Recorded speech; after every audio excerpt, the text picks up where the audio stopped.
5 of Philosophy 320 Bioethics. This week we're talking about whether or not animals are equal and whether or not they matter morally. So let's get started. So the question is, we're going to examine this vegetarianism. And vegetarianism has implications for animal experimentation. So a lot of the reasons why philosophers think it's wrong to eat meat also generalize to things like animal experimentation and using animals for things like their fur, bone marrow, etc. Whether that's for food, fashion, or pharmaceuticals. So to get started, I want to examine the so-called unnecessary suffering argument as a way to think about meat eating and other practices that involve the routine slaughter of animals. And by animals, we mean things like, pigs, chickens, cows. We will focus on those three, but not only on those three. This point will apply to lots of other animals as well, but we will mainly focus on domestic farm animals. But the argument generalizes. So what is the main reason, not the only reason, but the main reason that philosophers give for thinking that eating meat is wrong? One of the main reasons is that it causes unnecessary suffering. What's unnecessary about it? Well, it's unnecessary for a variety of reasons. But one of them is that, just to quickly go over, but we'll get into more detail. One of them is that you don't really need meat for nutritional reasons, or at least not as much meat as people typically eat. Often people will say things like they need it for nutrition or protein, and even if that's the case, people often eat way more meat than they need for protein purposes. And also, there are a variety of plant-based sources of protein, beans and rice, for example, as a combination. So that's one reason. Another is the argument that meat tastes good. It's okay to eat meat, or it's okay to slaughter animals for their fur or using pharmaceuticals, because we benefit as humans. There's sort of a taste reward, or breakthrough in research, or we look good in fur. And that's interesting, but when you compare that, especially from a consequentialist point of view, and we're going to look at this through consequentialism, deontology, and a little bit of contrarianism.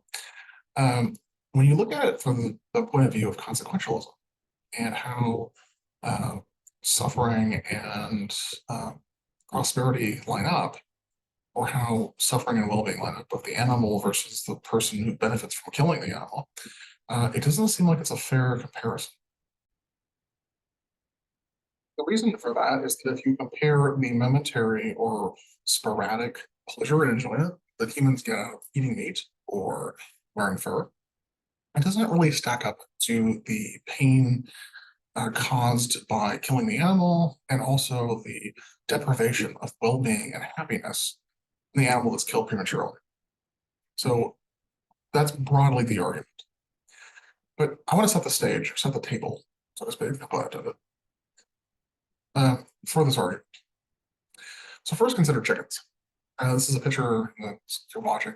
This is a picture of chickens. They're in a factory farm. I think this is from Nebraska, though it could be Iowa. I don't remember. And it shows you a sense of how chickens live. For those who can't see or aren't watching, this is a series of interlocked cages with multiple chickens in what look like very small boxes. It's hard to tell exactly how big the boxes are, but the chickens are cramped. They're smushed together. They don't have a lot of room to stretch their legs, their wings, etc. And since chickens typically have a pecking order, which means some chickens are higher ranked than others in the group, this inevitably causes conflicts, which requires their beaks to be shaved off, which is often a very painful process. And if you look at the raw numbers, it's estimated that about 9 million chickens are killed annually worldwide. So granted, that's not only the United States. A lot of people eat chickens.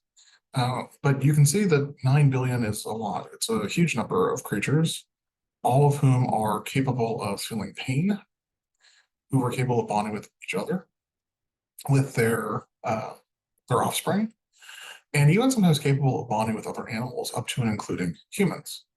Some people have been known to have chickens as pets. They're often described as fairly intelligent, sensitive creatures. And of course, chickens can be mean, every animal can. But they do have a sense of individuality and the capacity to suffer, which is really, really important in this discussion. Cows. Let's move on to cows. Cows are actually quite intelligent. They don't look very intelligent. Probably um, doesn't seem very intelligent. They sit in a field and chew grass. But cows bond with calves. They can make distinctions between other cows. They remember cows from their flock or they grew up with or around them. If you take them, separate them out for a year, a couple of years, bring them back together, they'll remember each other. They can form individual relationships with humans and other animals.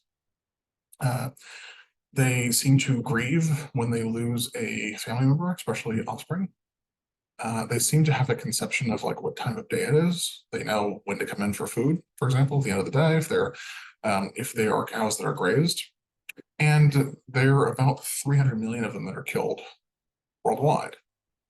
That's just for slaughter, but that's just for things like steak and ribs and roast, all that sort of thing.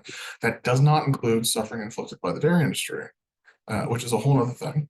But just thinking about cows in terms of slaughtering them for their meat and fur, 300 million worldwide annually is no small number, especially when we consider that cows are actually quite inquisitive, curious, sensitive, capable of forming relationships.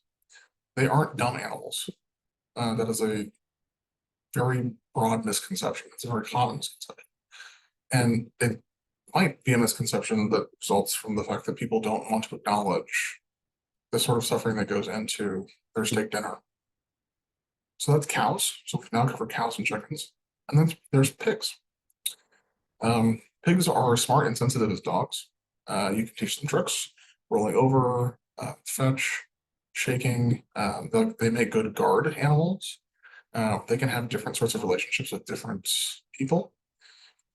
So they might have one relationship with the adults, different type of relationship with kids. They can make that distinction. They have very, very intricate and complex social lives with hierarchies. They grieve for other pigs that they know that die.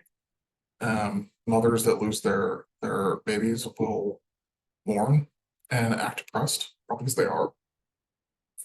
And as you can see by looking at these living conditions where they're cramped cages that don't allow them to stand up or roll over, it's because, or if they do, it's without extending their leg. It's not very pleasant. Often they're kept this way because it prevents them from rolling over and accidentally crushing some of their offspring. But 121 million approximately are killed annually worldwide.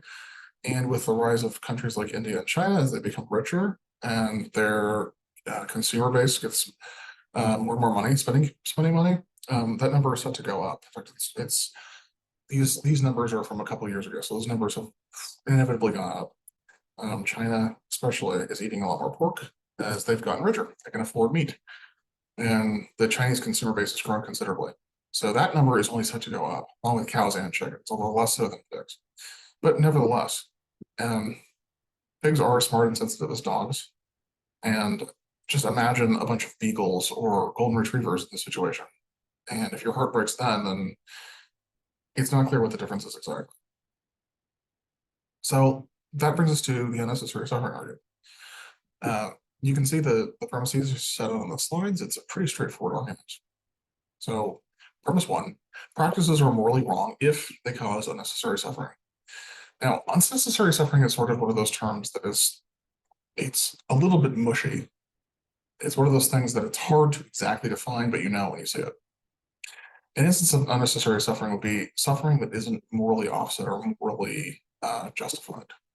So, for example, taking one's child to the dentist, though painful and though something that causes suffering, I know personally I can't stand the dentist, is not unnecessary suffering insofar as things like drilling or braces are necessary to correct teeth and prevent even worse pain and suffering and lack of well-being down the road. So we often think of whether it's surgeries, getting a shot, having blood drawn, getting stitches, going to the dentist and getting one's cavities removed.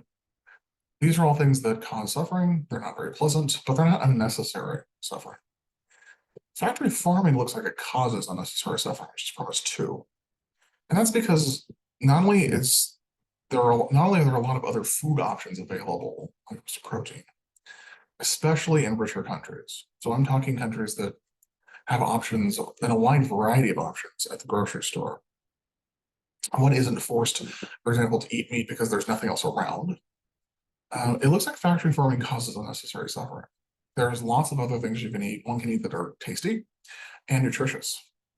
So, at least insofar as one is located in a country with those options, and I hear people all the time object when I bring up this argument in class, students will often say something like, well, it's not unnecessary for a certain tribe or certain group or a certain individual in a poor country because one of their few dietary options is the killing and eating of animals. And to that, I reply, well, I'm not talking to those folks. I'm talking to people who have the option, but a fairly reasonable option in the grocery store to eat something that doesn't require unnecessary suffering. So one has other options, both when it comes to nutrition and when it comes to gustatory pleasure. So at least that's what it looks like, that factory farming causes unnecessary suffering. And so when you combine premise one and two, it looks like unnecessary suffering is wrong. Practices are morally wrong if they cause unnecessary suffering. Two, factory farming causes unnecessary suffering, so factory farming is morally wrong. It's a pretty straightforward argument. In fact, one of the reasons I chose to talk about the unnecessary suffering argument is that it is so simplistic. It's very basic. It strikes to the core of our moral intuitions in a way that is really hard to deny. For a lot of people interpret their moral intuition. A lot of people, when you explain unnecessary suffering to them, the difference between like going to the dentist and suffering, or paying for your child to suffer the dentist, uh, that people get that the difference between that, say, and just randomly kicking your dog because you're in a bad mood. These are very, very different things. They both involve suffering, but one is morally offset and the other isn't. So one of the reasons to choose this argument is because it's very, very simplistic, it's very straightforward, and it seems to rest on very rock solid intuitions. Now, the dicey part is going to be deciding whether or not it's unnecessary. That's going to be the part. This is going to be the part of the argument that critics are going to challenge, and students too, for that matter. But nevertheless, it is at least a very good, straightforward first attempt at giving an argument against consuming, whether orally or for nutritional purposes or for fashion or what have you, animals that suffer when there are viable alternatives available. So, a couple things to keep in mind when we're talking about the unnecessary suffering argument is that meat and fur are often not required to meet nutritional or fashion needs. But even if they are, often people eat more meat than they need, even for nutritional reasons. So even if at the margins, at the end, you could shave off some of the animals, so to speak, that were killed unnecessarily so you could consume them, that would still be moral progress. When I was an undergraduate student, I was leaving my job at the library, and I was what is known as a book monkey at the time. That's their term for it, which is someone who returns books that are checked out. And I was leaving my job, my part-time student job, to go to my class, and I was approached by someone who was a member of PETA, which is an organization called People for the Ethical Treatment of Animals. And they were passing out literature and screaming about the horrors of factory farming and killing animals. And they seemed to be at the time very, very extreme. They were in favor of completely abolishing the practice of eating meat. And I remember asking them whether or not such fanatical tactics would succeed more than, say, just getting people to eat less meat. Sometimes moral progress is preferable to moral absolutism. You can't always be perfect. And you're never going to get a system probably that's morally perfect, but you can get a system that's better than it was. So often it's better to aim at progress rather than perfection. So that's the first thing. A lot of people can get by without eating meat, nutritionally speaking, but even those who can't often don't need to eat meat every single day as much as they eat. You might think of it as like meatless Mondays and Fridays. And over time, the thinking is enough people do that, you will really reduce the amount of suffering caused to animals like chickens, cows, and pigs. And speaking of chickens, if this background image for this particular slide, you can see the way chickens are fed. They're grouped together, they're cramped, they can't extend their feathers are clipped, and they're oftentimes their hormones made so fat and juicy for the consumer that it's difficult for the little legs to support their weight. So we're looking at thousands of chickens who are grounded, cannot walk because their bodies are so heavy from hormone injections. And they're just basically stepping over each other, trying to get food out these little feeders. And it's a sight to behold. This is not the way chickens normally live, and their lives are much shortened by the meat industry. So they have shorter lives of cramped, miserable conditions, and then they die oftentimes painfully. This isn't to say the farmers and ranchers don't try to stun them and prevent them from suffering. They do, but often those efforts are successful or unsuccessful or only partially successful. Like they may only partially stun the chicken, or for whatever reason, the stunning method they use doesn't really do much for the chicken. It misses or doesn't affect them. But anyway, it's something to consider when thinking about chickens and cows and pigs for them. So that's the first point, is that meat often isn't required for nutritional needs, and even then, even if it is, people often just eat too much meat. If you ate less meat, even that would be a moral improvement. Sort of like, even if you can't cut your carbon emissions and your greenhouse gas emissions to zero, if you can significantly reduce them, or even cut them in half or a third, if everybody did that, that would make a huge difference. The second point is that taste doesn't seem to outweigh the vast suffering caused by factory farming. And that's because of some factors that I mentioned just a second ago. The first is that we're cutting off a animal's life. We're shortening it by quite a bit. These are animals that would live to be much older if they weren't slaughtered. And they're also often living in cramped or confined conditions that aren't suited to their natures, the way they evolved, the sort of ecosystems they occupied, their nutritional and social and physical needs. It doesn't respect the nature of the creatures. So they spend their shortened lives fairly miserable. So it's sort of a double whammy. Not only is their life shortened, but the life they have that's left isn't very good. Now, it's something to keep in mind here that often people at this point in the argument, and this is something that Peter Singer talks about in the reading for this week, which is in the module corresponding to week 5. People often say, "Well, look, the reason suffering is dandy, and I don't want to cause unnecessary suffering to an animal, but at the same time, the reason these animals don't count for anything is because they're not nearly as rational or as intelligent as humans. The reason we don't want to impose unnecessary suffering on humans is not because suffering per se is bad. It's that suffering, when endured by a human and when unnecessary, is bad. Because humans are smarter, they're more rational. Chickens, cows, and pigs are kind of dumb, at least comparatively. They're not rational creatures. They're not like rational consumers. They're not human. So if we think about it in terms of their characteristics and their qualities, whether it's their intelligence, their rationality, their memory, their ability to use language, they just don't compare as a species. An individual chicken is not that bright compared to an individual human. The same can be said of a cow. And Peter Singer's got a very interesting response to this. This is known as the argument from marginal cases. So Singer argues in the paper I cited, it's about the middle, any characteristic possessed by all human beings will not be possessed only by human beings. For example, all human beings, but not only human beings, are capable of feeling pain. So if you pick a property that affects all human beings, that'll naturally extend to animals. So if you say things like, well, what gives humans moral standing to not be slaughtered in factory farms is because they're capable of feeling pain. If you make that move, well, unfortunately, that's now going to include farm animals too. I say unfortunate because your argument won't work. And then Singer continues, and while only human beings are capable of solving mathematical problems, not all humans can do this. So if you pick something that is confined to where only humans can do it, you're then going to exclude some human beings. I have a little cousin. Uh, he has Down syndrome. He is cognitively disabled. Uh, Sweet disposition, very good kid. I like him a lot. But he's not capable of solving complex mathematical problems.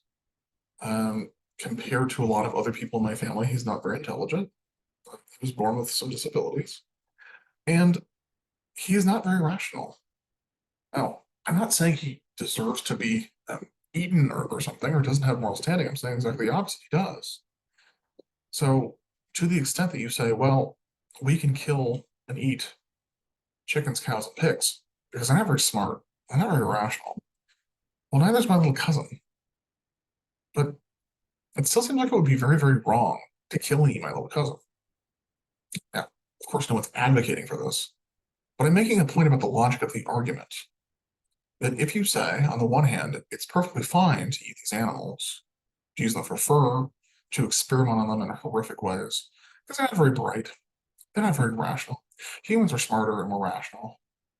Then it's hard to see how you don't include some humans in that mix, which then seems to go too far, even by the standards of people who want to eat meat. It goes too far. So any characteristic possessed by all human beings will not be possessed only by human beings. For example, all human beings, but not only human beings, are capable of feeling pain. And while only human beings are capable of solving complex mathematical problems, not all humans can do this. So it's important to keep that in mind. This problem, this argument at the margins. If you make this argument that humans are special in some way, that's why they shouldn't be eaten. Animals aren't special in that way, so they shouldn't. Not all humans are going to be special in that way. And if you lower the bar, make it less special, so you include all the humans, some other animals are going to creep in, so to speak.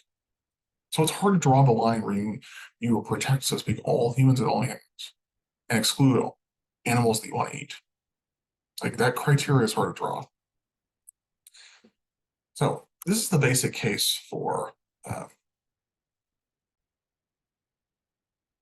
that, in essence, is the argument from marginal cases, and it's one that is, when combined with the unnecessary suffering argument, which is the primary one we're looking at, can be some potent support for practices like becoming vegetarian and vegan, using synthetic furs rather than natural furs, and at least tamping down on the use of animals in experimentation. That's the focus of the discussion post, because I find that's a little less tribal when you bring up things like veganism and vegetarianism. People tend to, at least psychologically, go into their own quarters and sort of defend their viewpoint. And I feel like animal experimentation is a little less entrenched in terms of what people already think. But a lot of these issues, whether it's fur, food, or pharmaceuticals, go together, right? They mesh. And what you say about one thing often has a lot to do with what you can rationally say about other issues while being consistent. So it's hard to say, like, I'm fine with wearing fur, but it's wrong to eat meat because that causes unnecessary suffering. Provided you have fashion alternatives to keep you warm, right? You can use cotton or other things. But not everybody agrees, and there's some philosophers and ethicists who just think that there's actually some ways in which you can push back against these arguments. And it really depends on the ethical theory that you rely on. So different theories give you different verdicts. And in that sense, it's sort of difficult. It depends on whether or not you're utilitarian. And by that I mean consequentialist, right? So whether you are whether we're talking utilitarianism or consequentialism, and it's important to keep in mind that those terms will often get used interchangeably because utilitarianism is a form of consequentialism, or whether or not we're talking more about deontology or rights-based approaches to the question. And then there's also contractualism, and there's a few others. I'm not going to get too far down the rabbit hole here. But depending on which theory you pick, you're going to be more or less friendly to veganism and vegetarianism. On the food side, synthetic furs and substitutions on the fashion side, and tamping down the pharmaceutical side, uh, testing pharmaceuticals, makeup, that kind of thing on animals and all that, so animal experimentation. So depending on the ethical theory that you favor, that will have some impact on how you think about these issues. So first there's utilitarianism, which is just consequentialism. So a famous consequentialist slash utilitarian is John Stuart Mill. He follows in the footsteps of different utilitarian from a few centuries prior, Jeremy Bentham. So if you can see this image here on slide 10, there's a picture of Spock, and he's giving the Vulcan salute to live long and prosper. And one of the famous things he used to say all the time was the needs of the many outweigh the needs of the few or the one, which is pretty straightforwardly consequentialist and utilitarian. So John Stuart Mill says the happiness which forms the utilitarian standard of what is right in conduct is not the agent's own happiness, but that of all concerned. So we have to take everybody in consideration. The many outweigh the needs of the few or the one, but all that is concerned. As between his own happiness and that of others, utilitarianism and also consequentialism too. Utilitarianism requires him to be as strictly impartial as a disinterested and benevolent spectator. In other words, when you're thinking about making a decision and you're thinking about the moral implications, if you're a utilitarian or a consequentialist, you have to think about the consequences and the utility of that decision, not for you, but for every creature who can be affected. You might not consider trees and chairs, tables and cars, but you might consider other humans. That makes sense because they can be affected. Humans can suffer. You can hurt or help their well-being. But you might also include sentient animals, animals that are capable of suffering. They may not be able to speak. They may not be able to reason quite the same way humans can, but they definitely can suffer. This includes things like, creatures like babies, newborn babies, or older people with dementia. There's a lot of people in that, or a lot of creatures in that moral circle. Dog and a cat, pig, cow, chicken. These are all creatures who, but that of all concerned, as Mill would say. So this happiness standard is not the agent's own happiness, but that of all concerned. So in this case, it looks like this really lends itself nicely to vegetarianism and veganism, especially where getting this meat products from factory farms is concerned. Cramped living conditions, shortened lifespans, and often painful, gruesome deaths don't make for a lot of happiness or good consequences, especially where these animals are concerned. And when you consider that they are slaughtered by the hundreds of millions, if not billions, depending on which species we're talking about, that's a lot of suffering and death. And it seems to, if you treat it even as weighing, even if it weighs less than human suffering and happiness, it still weighs something. It would seem to outweigh the enjoyment humans get from eating these products. So from a utilitarian consequentialist point of view, vegetarianism and veganism is, in a sense, a no-brainer, at least when it comes to societal wide standards. So utilitarianism is pretty straightforwardly a pro-vegan, pro-vegetarian philosophy. I would also say things like, killing animals for fur or experimenting on them in laboratory conditions should also be either eliminated or significantly reduced for exactly this reason. The happiness which utilitarianism is concerned or consequentialism is concerned is not the agent's own happiness, but all those concerned. So that include animals. There's also rights theories, which are deontology, right? Rights and duties. If you hear rights and duties talk, that is that's a sign, it's a flag. It's like a deontological flag, right? It flags that we're not talking about consequences. We're talking about things like rights and duties. We're talking about deontology. So it depends on the version. So some versions, there have been some moral philosophers who are deontologists who are animal rights advocates. They think animals have rights. Those rights are being violated by factory farms and places where they're killed for fur or experiments on. And then there are other deontologists who just think like creatures don't really have the sorts of rights that you and I have. So on some versions, creatures they have the right, uh, they have moral rights if they have the sort of right cognitive capacity. So maybe self-awareness. So they're not only do they have conscious experience, but they're aware they have conscious experience, rationality. These would be things that we would think of as having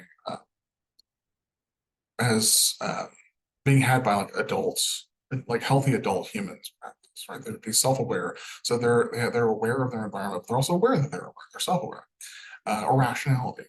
These are features of adult humans that we think give them moral standing. It's why you can't just go kill people. It's morally wrong because you are depriving someone of their future, and these things matter. So on some versions of deontology and rights theories, um, vegetarianism doesn't really get a lot of traction, or veganism doesn't get a lot of traction these days.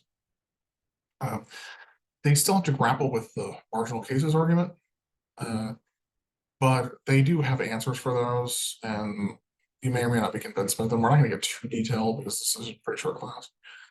And then on others, creatures have rights if they have interests. Like it'd be bad for them to be killed. So you might think, for example, a newborn baby doesn't have self-awareness or rationality quite yet. Often it will develop over time, but it hasn't yet.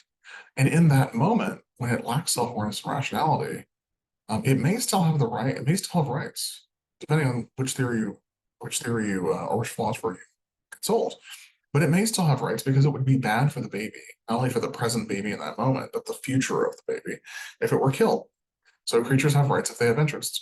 So what I'm trying to say is that deontological theories, it's sort of a divided camp. Some deontologists think that animals have rights and therefore vegetarianism and veganism, something along those lines, is morally required.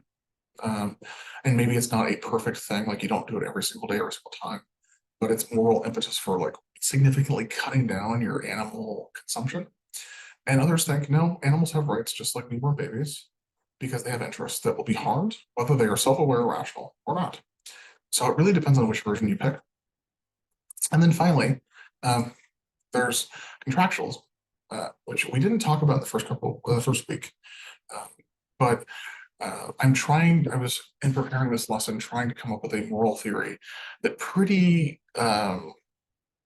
decisively comes down against veganism and vegetarianism. Uh, that just doesn't find the unnecessary suffering argument that interesting or persuasive, nor for that matter, marginal cases. So they have a way of splitting the baby here, so to speak. So first, contractualists hold that moral truths are human constructions. So you might think like it's wrong to murder, or it's wrong to rape or pillage or plunder or assault people.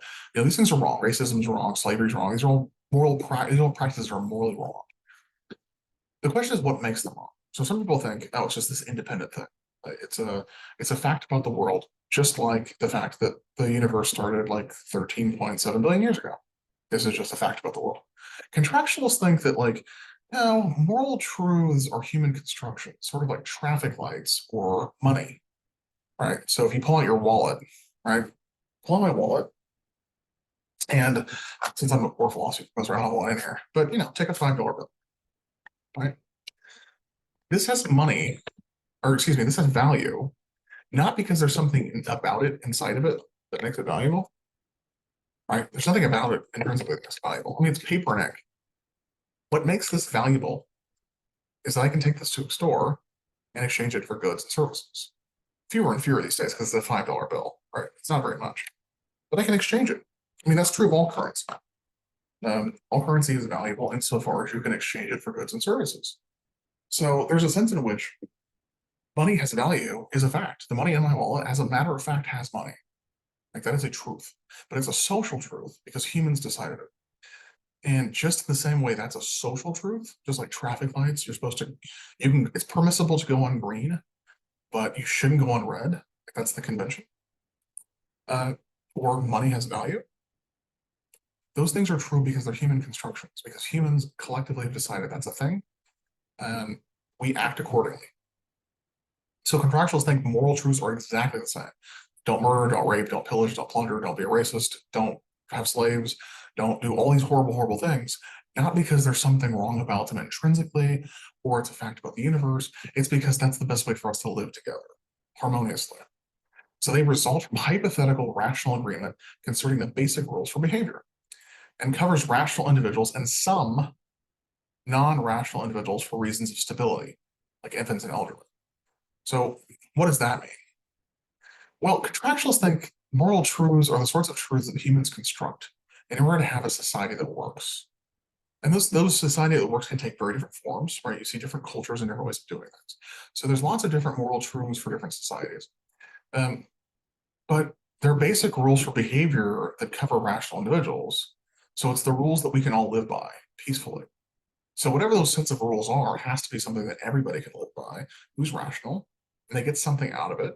Like if you don't run a red light, I won't run a red light, and vice versa, right? It's best for both of us if we don't run red lights. It's best for both of us if we pay our debts. It's best for both of us if we respect property rights, don't run murdering each other. It's not because these are eternal truths in some platonic heaven somewhere. It's that it's better for society and for us getting along if we all agree not to do these things to each other. I benefit and you benefit, right? It's a mutual exchange. So that covers rational individuals, right? We're self-interested. I don't want to be killed. You don't want to be killed. I don't want my stuff stolen. You don't want your stuff stolen, etc. Right? And it includes some non-rational individuals for stability reasons. My infant, my newborn, may not be very rational. She's not actually; she's quite irrational. But she's included in this because it would really, really piss me off if she weren't. Right. So we include babies, even though babies aren't, newborns aren't rational. But a lot of people have newborns, and that would very quickly destabilize things if you started going after newborns, killing them, eating them for meat, for example. It's some weird sci-fi kind of scenario. Just hypothetical. Or the elderly. Uh, you know, my mother has dementia, and it's gotten worse with age and continues to get worse. She's less and less rational as time goes on. I don't want something to happen to her. I don't want her to get mugged or killed. I wouldn't like that very much. And a lot of people have elder family members and friends and loved ones that they wouldn't want harmed just because they're older and less rational or even non-rational. So for purposes of stability, where we can all get along, we include some non-rational actors, but not others. So it's important to keep that in mind.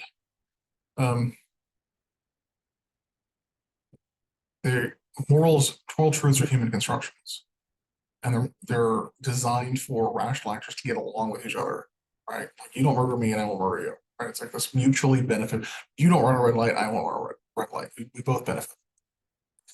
So as the philosopher Peter Carruthers explains, 2011 book, or paper, excuse me, the basic goal of the contract process. So he's talking about the contractualist agreement where we all, in a sense, decide on the morality of things, is to achieve a set of moral rules that will provide social stability and preserve the peace. Social stability and preserve the peace. Like, what all rules can we live by that will guarantee we're not all trying to kill each other all the time? Because that's not very productive, right? You don't want to live in a society where you constantly have to look over your back, constantly have to check your property. That doesn't work. You want something that's social, so something with social stability and that's peaceful, that will allow you to pursue your own ends, have a job, have a family, to be able to go to the movies, to have a life, to go to church, or go watch your kid play soccer or little league, or go travel with your family, or whatever it is you want to do. Right? Look for a better job. Those things all require social stability and a kind of peace. So we need moral rules that help protect that. This means that moral rules will have to be psychologically supportable. In other words, moral rules under the contractualist umbrella have to be the sorts of rules that ordinary folks can agree on. It can't be something that's so complicated or strange or odd that people just cannot support them. In the following sense, so they have to be psychologically supported in the following sense. They have to be such that rational agents can, in general, bring themselves to abide by them without brainwashing. So you can get people of their own free will to go along with these rules because they recognize these rules are in their interests as well as your interests. They were mutually reaffirming. They're mutually beneficial. So they reinforce each other These rules are reinforced because of the mutual benefit we gain. Right? I keep my word, you keep yours. I uphold contracts I sign, you uphold contracts you sign. And in so doing, we both live better. So if you think about it that way, it's really hard to see how you're going to get animals in the mix. It's one thing to go back a slide. It's one thing to talk about infants and elderly. Most humans have some sort of either infants or elderly, some loved one, family member, friend, community member who is less rational, maybe non-rational. But it's hard to see with animals how that be the case. Where you now there may be a strange society or an odd society where that's the case, right? We come one off here and there, very rare. But in most societies, we just don't seem to see that.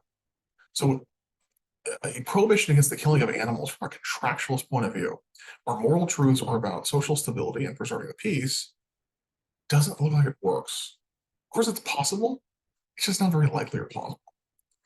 Because they have to be rules that rational agents can, in general, bring themselves to abide by without brainwashing.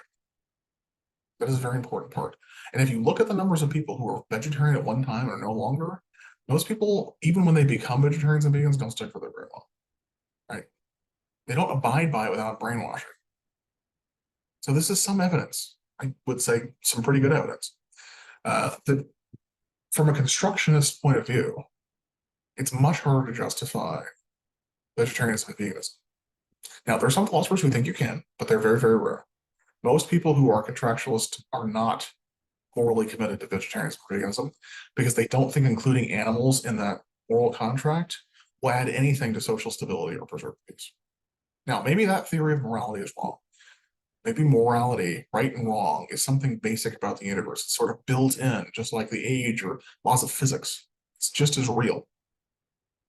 Or maybe it's a social construct, a human construction that allows us to live better.